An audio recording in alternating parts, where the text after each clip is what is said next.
The sea was a graveyard of silence. Not a single wave dared break the tension. Above the Atlantic's steel-gray surface, a lone military chopper hovered with ghost-like precision, rotors slicing the sky in a mechanical growl. Inside, Staff Sergeant Cole Hartley tightened the straps on his vest, eyes locked on the floating blue shipping container below. Inside that container were 7 German shepherds, soldiers just like him. But there was no handler, no distress beacon, no explanation. Just dogs. Alone. In the middle of nowhere. The air was thick with something unspoken. Something wrong. "Those dogs aren't strays," muttered Gunnery Sergeant Rachel Ames, her voice tense over the calm. "They're trained. Look at their stance. Like they're still waiting for orders." Cole didn't answer. He couldn't. His throat tightened with a sinking sense of familiarity. He knew that look in their eyes. Not fear, not panic, but purpose. And yet, why were they here, drifting in a container hundreds of miles from the nearest coast? His heartbeat quickened. Something smelled off. And it wasn't just salt and diesel. The command came through cold and clipped. "Deploy now." Cole didn't hesitate. The moment his body hit the water, the cold punched the breath from his lungs. It wasn't just the chill, it was the silence. No seagulls, no engines, just water. Cold, endless water. He fought through the current, eyes on the container. The dogs began barking, one by one, their cries sharp and desperate. They recognized him or what he represented. Safety, maybe hope. Rachel splashed in behind him, swimming hard. And that's when Cole saw it, just a ripple at first. Then a fin, large, cutting through the water like a blade. "Left side. It's circling," Rachel shouted. Her voice was steady, but Cole could hear it. That crack of fear she tried to hide. They weren't alone. And whatever was down there, it was hungry. Still, he kept going. Giving up was never an option. The dogs were close now.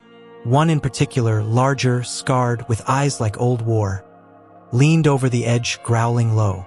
Cole grabbed the container and hoisted himself halfway up, locking eyes with the shepherd. A dog tag clinked against the steel. Kilo. His breath caught. Kilo wasn't supposed to exist. He'd been declared dead, along with Echo Team, 2 years ago in a failed operation buried deep in classified files. But here he was alive, staring back with a look that screamed, "They lied to you." A second fin sliced through the surface. Closer, faster. But the real danger wasn't in the water, it was in the past. Something was hidden here, and the military wanted it forgotten. As Cole wrapped his arms around Kilo, a single thought screamed through his head. This rescue mission just turned into something much darker. Cole's fingers gripped Kilo's soaked harness as tightly as the pounding in his chest. The dog's body trembled, not with fear, but with restraint. Behind him, the other shepherds lined the edge of the container, their ears high, eyes locked on the water as if they could sense what still lurked beneath. Rachel pulled herself up, panting, her gaze darting behind Cole. The fin was gone. For now. But the unease wasn't. It had sunk deeper into their bones. "Kilo shouldn't be alive," Cole muttered. The dog pressed closer, and for a second, it wasn't just a reunion. It was a memory pressing its way to the surface. He could see it. The last mission, the night Echo Team went silent. Flames, gunfire, screams, and the order to evacuate. But Kilo had stayed behind. The report said the whole unit was lost in the fire. And now, staring into those familiar eyes, Cole knew. Someone lied. Someone had covered it up. But why? Rachel leaned into the container and knelt beside Delta, her hands shaking as she touched the dog's fur. "This was my girl," she whispered. "I trained her myself at Quantico. She had a scar above her left paw from a landmine drill. That's her." She looked up at Cole, her voice trembling. "They told me she died in Kandahar." Delta licked her hand, then whined softly, burying her head into Rachel's lap. The reunion, once impossible, now sat heavy with unanswered questions. Suddenly, Zulu snapped his head toward the horizon and barked violently. A low, threatening growl built from his chest. The other dogs followed, ears sharp, bodies tense. Something was coming. Not from the water, from the sky. Rachel stood quickly, squinting into the distance. A faint hum echoed across the waves, then grew louder. A second aircraft, but it wasn't Navy. Cole grabbed his binoculars from his chest harness. As he focused, his stomach sank. That's a private military drone. No markings, no colors. They're scanning. His voice dropped. They know we found them. And then he realized something even worse. The dogs weren't meant to be rescued. They were meant to disappear. Forever. As the drone circled overhead, Kilo growled, backing up inside the container. Cole's mind raced. If this was a setup, what else was waiting for them? There was no extraction plan. No radio contact. Just a fading signal and a dozen questions clawing at the edges of his past. The silence from command wasn't just protocol, it was betrayal. And somewhere deep inside, Cole felt it again. That same cold from 2 years ago, just before everything went to hell. The drone circled lower now, its mechanical hum vibrating through the steel container like a warning shot. Cole crouched beside Kilo, one hand gripping the edge of the wall, the other on his sidearm. He didn't know what he was expecting. To shoot down a drone with a pistol? Or maybe, deep down, it wasn't the machine he feared, but who was watching through its lens. Somewhere, someone was staring back. Someone who thought these dogs and everything they knew had been erased for good. Rachel moved quickly, clipping her rescue radio to the top edge of the container. Static. No connection. Not even a ping from Naval Command. They've jammed us, she muttered. Whoever sent that drone doesn't want us talking to anyone. Her voice trembled. Not from fear, but from the weight of truth settling in. Cole, this wasn't a botched op. This was an intentional burial. The air seemed to thicken around them. The ocean, so endless moments ago, now felt like a trap. Charlie, the quietest of the dogs, moved toward the back of the container, nose pressed against the floor. He began to paw at the metal, soft at first, then more frantic. "What's he doing?" Miguel asked as he pulled himself over the edge, dripping wet and breathless. The young private had barely made it through the current, but something in him, maybe stubbornness, maybe blind faith, had refused to stay behind. Charlie scratched again. Rachel stepped over and noticed a thin line, barely visible, where a false panel had been welded shut.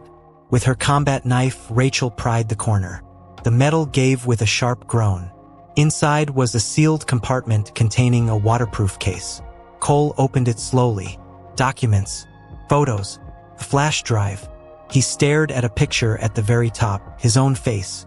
Younger, with Echo Team, and all 7 dogs. This was the original team dossier, he whispered. But why hide it here? Rachel flipped through the documents, her fingers shaking. These were after-action reports. But they're not the same versions I read 2 years ago. Her eyes widened. They altered them. Look, names redacted, entire events erased. The original records were supposed to be destroyed. Cole didn't say a word. He looked at Kilo, who sat motionless, his eyes burning with something deeper than instinct. Maybe the dog remembered the night everything went wrong.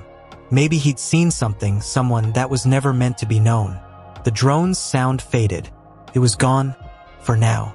But in that moment of false calm, one thing became painfully clear.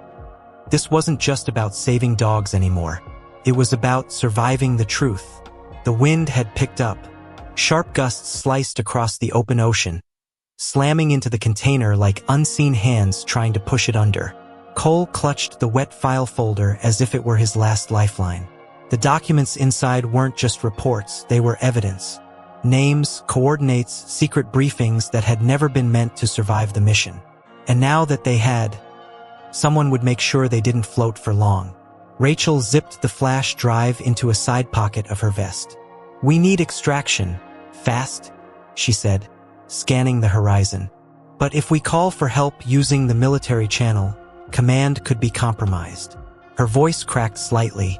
"Brent Halvorsen signed off on these missions. If he's behind this, we're walking targets." The name stung. Halvorsen had been Cole's mentor, his commander, his friend. But the papers said otherwise. Below them, the dogs had grown restless. Ranger paced in tight circles, growling low in his throat. Delta hadn't moved from Rachel's side, while Echo stayed glued to the back corner, eyes fixated on something invisible in the distance. Miguel sat on the edge of the container, soaking and silent, petting Bravo's neck in an effort to stay calm. "Why would they do this?" he asked quietly. "Why lie about a team like yours?" Cole didn't answer. Not yet, because the truth was beginning to hurt. A low rumble interrupted the silence. Not thunder. Engines. Heavy ones. Rachel peered through her binoculars and her jaw tensed. Black RIB boats. Unmarked. Fast approach from the southwest. 3 of them. She lowered the binoculars and looked at Cole. "They're not here to help." Cole didn't need proof. He could already see the shimmer of tactical gear and weapons drawn. Whoever these men were, they weren't rescuers. They were cleaners. He turned to the team. "We bail now, we die. We stay here, we fight. But we protect the dogs at all costs. Whatever happened 2 years ago, these animals are the only ones left who were there. That flash drive doesn't matter without them." The words hung in the air, heavier than the storm clouds building behind them. These weren't just dogs anymore, they were witnesses, survivors of something far worse than battle. As the ribs closed in, Cole crouched beside Kilo, staring into his scarred face. "I don't know what you saw, or what they made you do, but you're not dying out here." Kilo stared back, unblinking, as if he understood every word.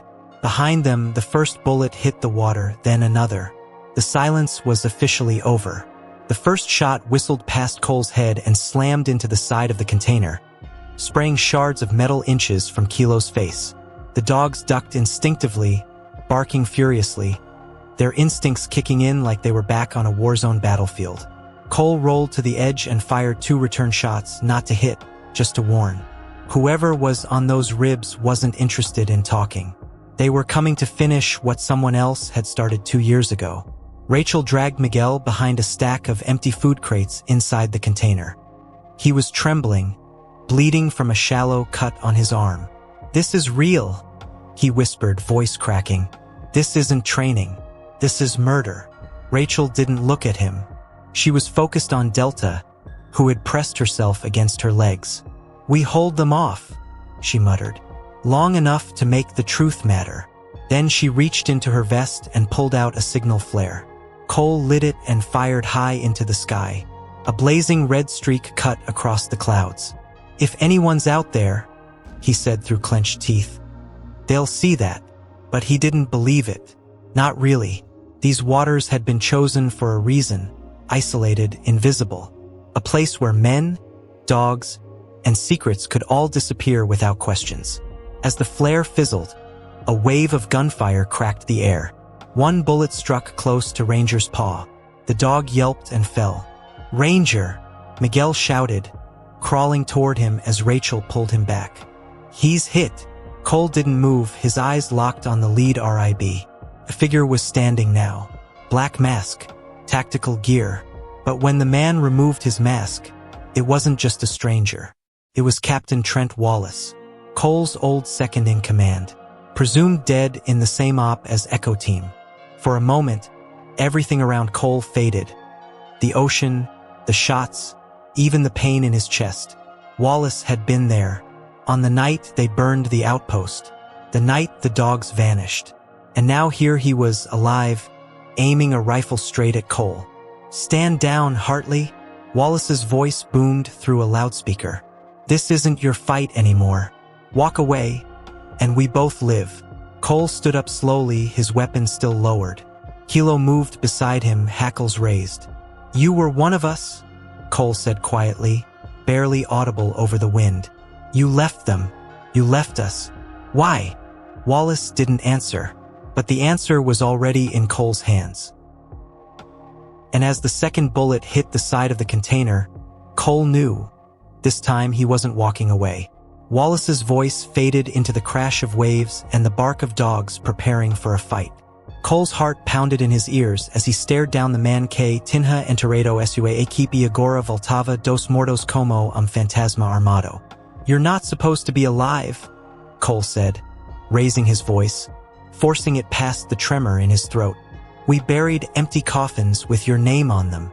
Wallace's eyes didn't flinch. That's the idea.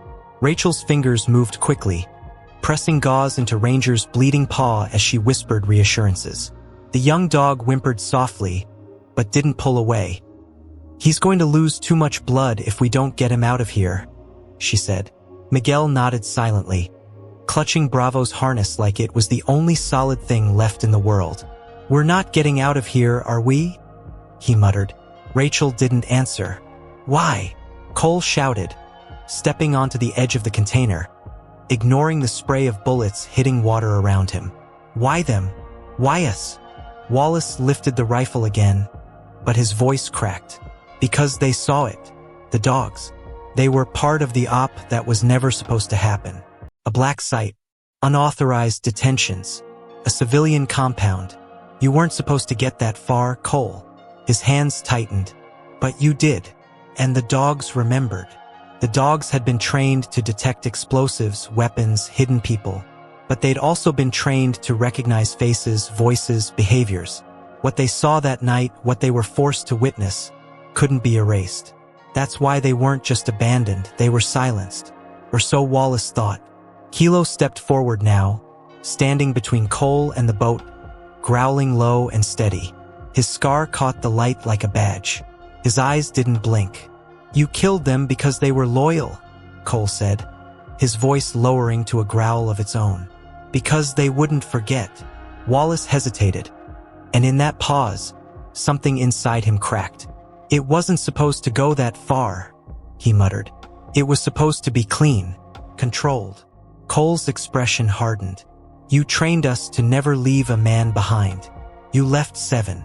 A second flare exploded in the distance. Faint, red, but visible. Rachel saw it first. Back up, she whispered. Someone saw the first signal, but Cole didn't move. His eyes were locked on Wallace, on the rifle, the guilt, the lies dressed in black gear. The truth was out now, and the only question left was whether they'd live long enough to tell it. Because as Kilo growled louder, the boat engine roared, and no one was going to walk away clean. The second flare still lingered in the sky, a fragile promise written in smoke and light. Cole didn't dare hope, not fully. He knew better. He'd seen what came after hope too many times before. And yet, something shifted in the air. A new sound, faint, distant, rose above the hum of the RIB engines. Helicopter rotors, not the same as before. He could tell. Bigger, heavier, military grade. Rachel looked up, shielding her eyes. It's a Navy chopper, she said. But that doesn't mean it's friendly. Cole nodded. Then we make it friendly. He turned back toward Wallace, who hadn't lowered his rifle. Behind him, the other boats fanned out in formation, forming a semicircle around the container like a noose tightening. Wallace's voice came again, strained but sharp. You give me the drive, Hartley. The dogs, they stay. You walk away. You all do. Cole let out a bitter laugh. You still think this is about files? He stepped forward past the point of safety. This is about them. He pointed at the dogs. They're not evidence. They're survivors, and you can't erase them. Zulu began to bark again, but not in warning. He was howling, long, piercing, as if calling something from the depths. Echo joined him, then Delta. One by one, the dogs raised their voices until the air was filled with the sound of the very truth Wallace had tried to silence. It wasn't just noise. It was testimony. Rachel looked at the men in the boats. Some began to falter. You could see it in their eyes. Doubt, confusion, guilt. Wallace hesitated, his grip faltering for the first time. You don't understand, Cole. You were never supposed to make it out that night. The order wasn't just to extract, it was to eliminate. You and those dogs were liabilities. Too much heart, too many questions. He took a step forward, but something in his stance had shifted. Weakened. I was following orders too. You were following fear, Cole said quietly. Then, without looking away, he raised his weapon, not to fire, but to signal. The chopper had appeared now, fully visible. Its markings were clear: United States Navy. A second team. Official. Real. Reinforcements. For a moment, no one moved. Not Wallace. Not Cole. Not the men with rifles on the boats. Just the dogs, lined up, staring straight ahead, breathing heavy, as if waiting for justice in the only language they understood. Silence or survival. Then Kilo stepped forward, slow, deliberate, and sat beside Cole. Because sometimes the truth doesn't bark. It just waits and refuses to die. The Navy helicopter circled overhead, its massive blades churning the air into a chaotic storm. The container shook beneath their feet as the downdraft hit, and for a second, everyone froze, waiting to see who would make the first move. Cole kept his eyes locked on Wallace, but his finger never touched the trigger. Kilo didn't flinch either. The dog stood tall, as if daring the wind, the guns, and the ghosts to try and take what was left of his team. Rachel reached for her radio again, now blinking with a weak green light. The jamming signal had dropped. Someone up there was trying to reestablish contact. "This is Gunnery Sergeant Rachel Ames," she called into the mic. "We have wounded, 1 K9 down, and we are under threat by unmarked hostile boats. Request immediate support. Over." A beat of static. Then a voice. "Copy that. Visual confirmed. Hold position. Friendly inbound." Wallace's jaw tensed. He could feel the power slipping away. The boats were still surrounding the container, but his men hesitated. They didn't fire. They didn't speak. Just waited. "It's over, Trent," Cole said, stepping forward. "They know. You can't clean this up with bodies anymore." Wallace looked around, at the dogs, at the container, at the sky. There was something tragic in his face now. Not regret, just the weight of a truth he'd carried too long. "You don't understand, Cole. If this gets out, it has to get out," Cole interrupted. "What they did to us, to Echo Team, it was murder dressed as strategy." His voice cracked. "And you helped bury it." For a moment, it looked like Wallace might lower his weapon. But then a shot rang out. Not from him, but from one of his men, panicked. The bullet hit the edge of the container, ricocheted, and Ranger let out another sharp yelp. That was all it took. Zulu leaped first, launching from the container like a missile. He struck the side of the boat, knocking one of the gunmen into the sea. Bravo followed, then Echo. Chaos erupted. The dogs weren't attacking out of rage. They were defending their own. As Wallace turned to regain control, Cole tackled him to the floor of the container, both men crashing hard into the steel wall. Their eyes met inches apart, one filled with fury, the other with exhaustion. "They never left you," Cole growled, "and they sure as hell won't let you finish the job." Wallace didn't fight back. Not anymore. And above them, the Navy chopper descended, its rope lines dropping. But down below, the real war had already been decided. Not with bullets, but with loyalty that refused to die.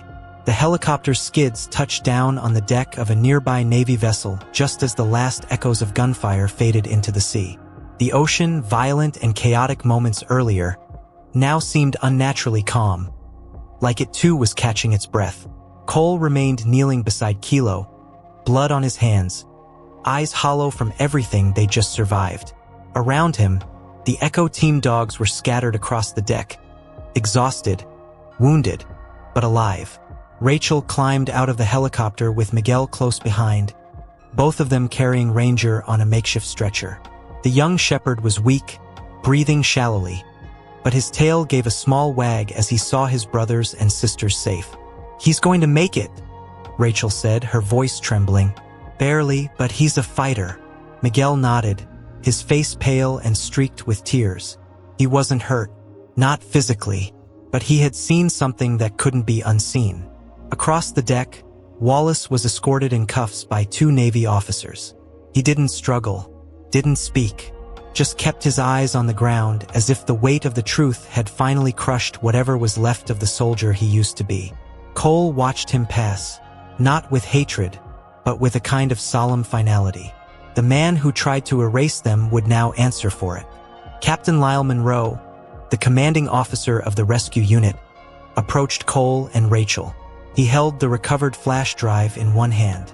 "We reviewed the footage," he said grimly. "This goes higher than Wallace. We're launching a full investigation. There will be hearings, court-martials. It's not over." He paused. "You just set fire to a black file no one was ever supposed to read." Cole nodded, his voice low. "As long as the truth lives, I can live with what's next." He looked down at Kilo, who now lay quietly against his leg. "We all can." Rachel placed a hand gently on his shoulder. "They didn't just save us. They saved the truth." For the first time in years, Cole let himself feel something close to peace, fragile but real. As the ship pulled away from the scene, the dogs remained quiet. No barking, no movement, just watchful eyes staring out at the horizon. As if they knew the war wasn't over, just paused. But in that moment, under a clearing sky and the hum of helicopters fading, something had been reclaimed. Loyalty, and a truth too stubborn to drown. 2 weeks had passed since the rescue, and nothing felt the same. In courtrooms across the country, quiet rooms filled with men in uniforms were suddenly forced to confront the consequences of the silence they'd helped maintain. Testimonies were being recorded. Files once sealed were now evidence. Echo Team, once erased from history, was now at the center of it. But none of that felt real to Cole Hartley as he stood beneath the golden sky at Naval Base Norfolk. The late sun cast long shadows across the field. At his side sat Kilo, quiet, steady, eyes fixed on the horizon. The scars on his body were healed, but Cole knew the wounds ran deeper. "You did good, partner," he whispered, brushing his hand along the shepherd's back. "You carried the truth when the rest of us couldn't." Rachel walked over with Delta trotting beside her. There was something different in both of them now, not just strength but peace. "They approved it this morning," she said. "All 7 dogs are getting full honors. Official military retirement, lifelong care, and their own section in the Naval K-9 Memorial Archives." She paused, then smiled faintly. "It won't undo what was done, but it means no one will forget." Cole nodded slowly, watching as the rest of the team began to gather in the center of the field. No press, no speeches, just those who mattered, the ones who had survived. Miguel stood in uniform next to Ranger, who walked with a slight limp but still stood tall, chest out. The boy wasn't a rookie anymore. He saluted Cole with confidence, pride in his eyes. "He saved me," Miguel said. "I owe him everything. That's why I asked to stay. I'm joining the K-9 unit for good." Cole smiled, something genuine lighting up behind his eyes. "You're one of us now," he replied. "And you know what that really means." Miguel nodded, eyes flicking down to Ranger. "Never leave a soldier behind." At the front of the field stood a new monument. Clean black stone, polished, strong. Etched into it were the names of the 4 lost Marines from Echo Team, and beside them the names of all 7 K-9s. No ranks, just names, equals, family. As the final notes of the bugle faded, the dogs stood in line, silent, still watching. No barking, no howling, just presence. The same presence that had once defied death in the middle of the ocean, that had survived betrayal and returned not for revenge, but for truth. Cole walked up to the memorial, traced Kilo's name with his fingers. He didn't cry. He didn't need to. Some stories don't end with tears. Some end with silence that speaks louder than words. They had never been forgotten. They had simply been waiting for the world to remember.